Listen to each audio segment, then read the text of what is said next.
Today, I'm going to walk you through the business deal hall of shame. 7 real reasons that deals go from promising to complete disasters. We're counting these down from bad to deal killing. If you're an owner, fix these today. Let's start with number 7, living in the past. I call this 2019 peak syndrome. A seller wants top dollar based on what the business used to do 4 or 5 years ago. But here's the truth. Buyers don't pay for the past. They pay for what the business does today and what it's likely to do tomorrow. Number 6, the business that looks big but makes no money. I've seen companies doing 2 million, 5 million, or even more in revenue, and the owner is barely taking home $40,000. If there's no margin, you're one bad month away from disaster. Number 5, the financial shell game. Messy, unreliable financials. I see this constantly. Costco, car, vacations, houses, gifts, all running through the business. The seller says, oh, don't worry, we'll just add it all back. That's actually income. Not so fast. If the financials are not clean and defensible, buyers and lenders won't trust them.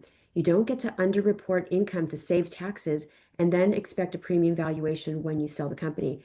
And if a buyer does accept it, which sometimes they do, you're probably going to carry a big seller note.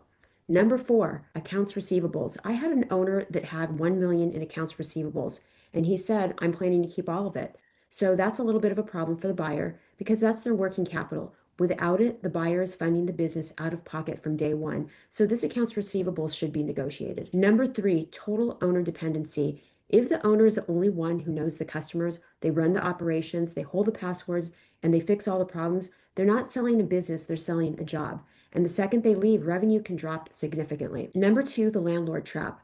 No real lease. I've had a lot of sellers will say, the landlord's a great guy. We've had a handshake deal for years, or we have a month-to-month lease. The second a new owner steps in, the landlord can double the rent or refuse to sign the lease entirely.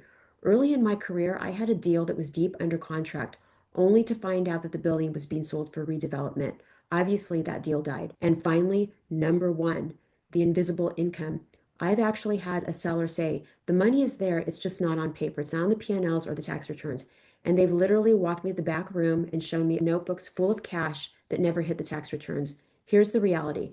If it's not on the tax return, it doesn't exist. You can't get a loan on a secret notebook. And as a buyer, you're being asked to pay for something that can't be verified and may not even be legal. So no tax returns, no deal.